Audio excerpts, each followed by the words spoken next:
This show is so goddamn stupid, I'm not wasting any time. There is a lot of hyperbole in my videos. Worst TikToker this, most ridiculous magician that. Without any exaggeration, I can say that this show is unmistakably the most cringe, awkward, exhaustingly dumb show I've ever seen. I didn't have a lot of brain cells before I watched this, but I'm currently down to one straggling cell, hanging on for dear life, begging me not to watch another episode. Sorry, little buddy, I got bad news. The show is called Love in the Jungle. The premise of this show is to act like animals and attract mates how real animals do in the wild. Just like animals, they hump a lot, and they aren't allowed to talk, which for me sounded pretty good at first. I was open to it. Usually the contestants on these kind of shows don't have anything really of value to say anyways. They're usually pretty brick-headed. Less talking and more humping. It sounded pretty sweet. Holy fuck, did I eat those words like a foot-long shit sandwich. Since they can't talk, they awkwardly groan and make animal noises at each other all day long.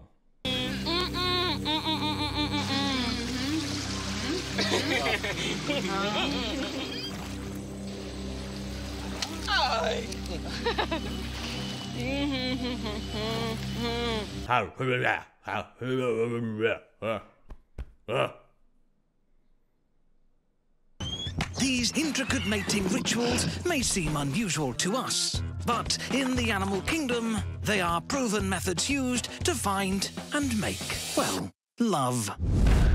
But could these mating rituals work for humans? A group of disillusioned daters are about to find out. I've exhausted all of my options, so this is it. The jungle or die. I've exhausted all my options. I've tried meeting people at the bars, dating apps, strictly platonic Craigslist dick. And my only other option is to head deep into the jungle and pretend like somebody hit me in the head with an aluminum bat. I simply have no other choice. All of these people are insanely hot, objectively. Every single one of them. Look at these fucking intros.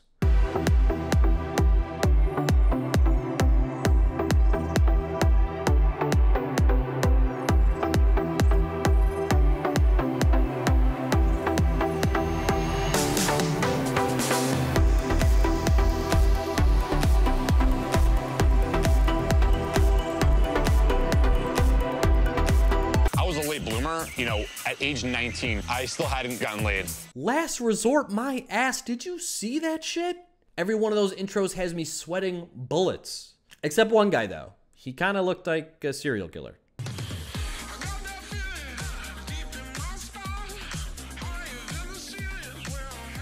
My name is Ryan. I'm 34 years old. It's actually just my extremely hot room. That is why I am so sweaty right now.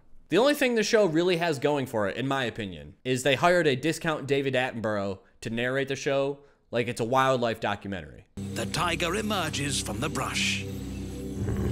Two animals meeting face to face in the wild can result in spectacular scenes. That voice is coming out of this guy, by the way, which makes zero sense. Every contestant is assigned an animal. Go figure.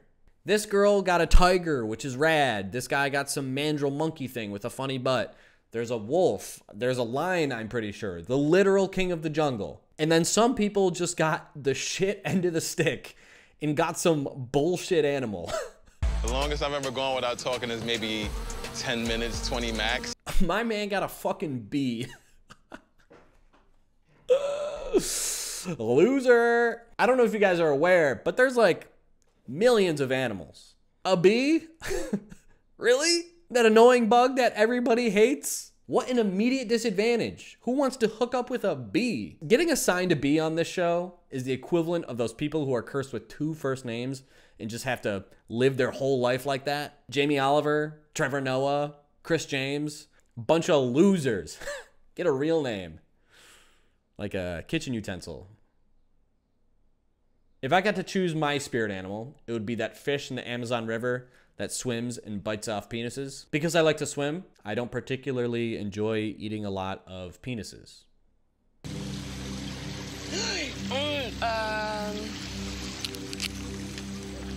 I feel a connection with Sal for sure.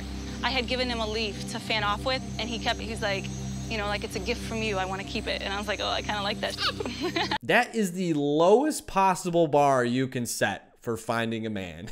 10 minutes of groaning and a man keeping your leaf is an immediate connection? I've had more meaningful relationships with a peanut butter and jelly sandwich. And Uncrustable, to be exact. We don't fuck with that crust shit around here. I could see if she gave him something that meant anything to her, I could get that. Imagine dating a guy because he kept your leaf. Either you're for, or a relationship like that would really just last, well, it lasted one episode.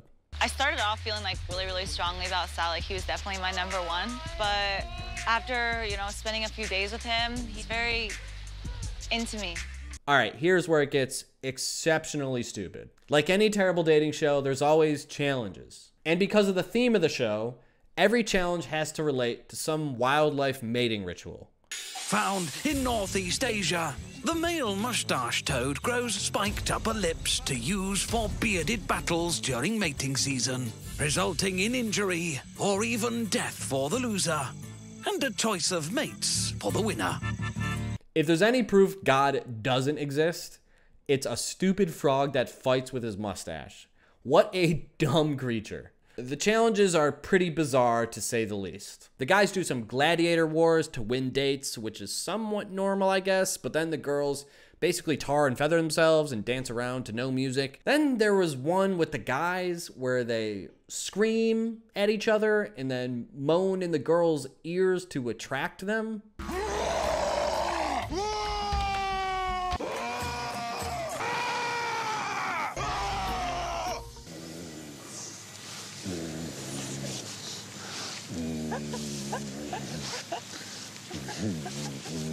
Really makes you realize how stupid nature is when humans do it. Or how stupid humans are. Maybe it's that. The mating ritual I wish I could do is dolphins because they're the only other mammal that also has orgasms. It's that. Whichever moan made the girls the most horny, they win. Yay! And the winner gets to take 2 girls on a date where they are allowed to talk, which is a hilarious prize. The others get to hang back over there and have a little fun of their own.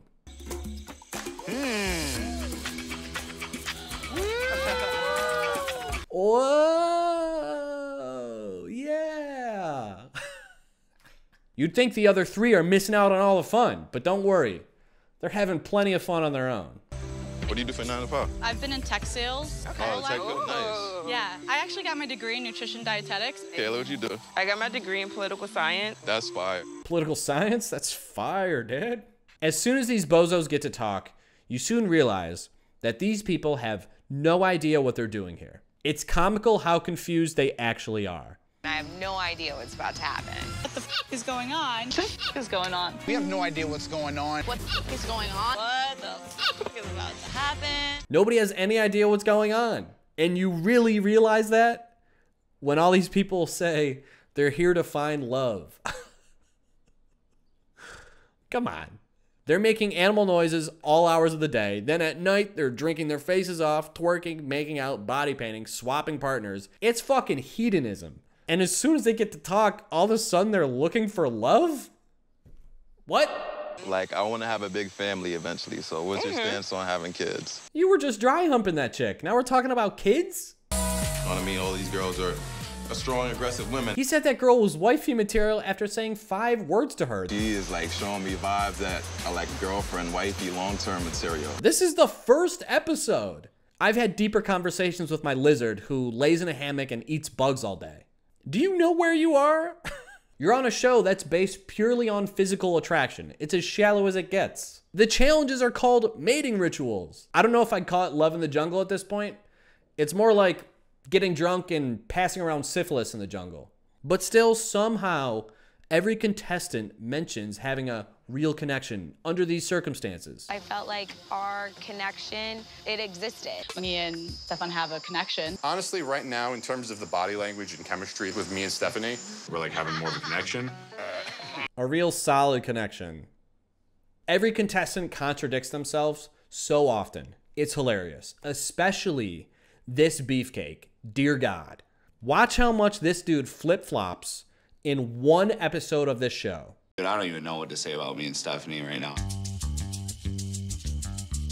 It's like, oh.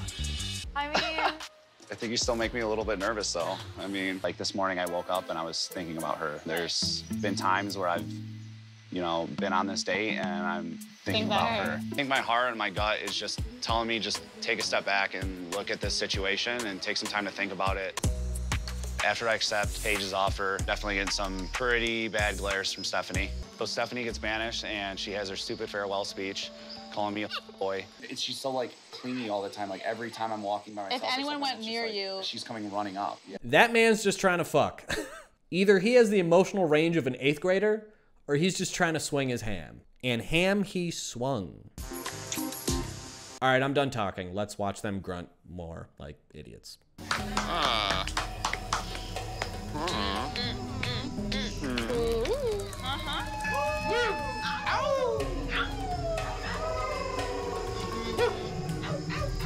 I've watched almost 4 hours of this shit. Please subscribe.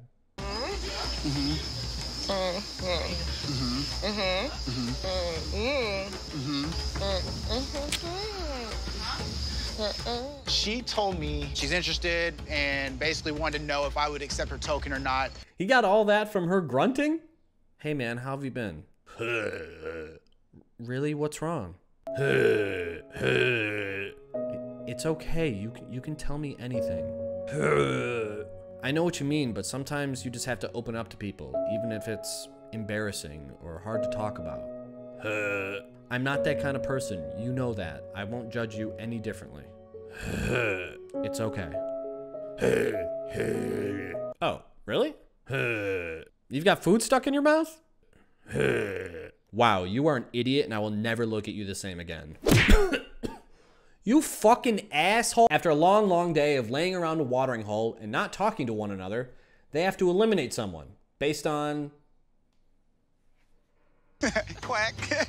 There's more guys than girls in this episode, so one by one they take turns offering their token to a girl, and if they accept, they get to sleep together that night, quite literally, until basically there's one guy left and he gets rejected and he's picked last for gym class. They also get to speak and say their parting words where they usually talk shit about someone they've never talked to. Well, y'all can finally hear my voice. And if you haven't noticed, I'm also from Texas, if you didn't know that. And it's true, everything is bigger in Texas. Hold on now, Lindsay. I think you picked the partier instead of the good guy. And who knows what could have happened. You're right, who knows? She hasn't said one word to you. This is her first time hearing your voice. You know nothing about her, and she knows nothing about you or the guy she picked. She could have picked the rock that's off in the corner. It would have been the same thing. This guy's upset over nothing. He doesn't know any of these people. But I know what you're thinking. Spoons, what about the next episode? There's an even number of guys and girls now. How do they balance the teams? What in God's name are they gonna do? I'm dying to know. They add another person. Yep. They just add somebody else. After every single episode I've seen, which isn't every one, the full show isn't out, they add another person. Which begs the question, when in God's name does the show end? Does something just start hunting them? Do they keep sending hot people into the jungle until they run out of hot people? Personally, I like to think this continues until they all go mentally insane for making animal noises and they just start murdering each other. Now that's a show I'd catch every week. I'd plan my schedule around that shit. This show, however, yeah, I'm good. I have no desire to see how this show ends. In fact, I'm good on all of this. The time I spent watching this show, I will never get back. The brain cells I lost are gone forever, but not forgotten.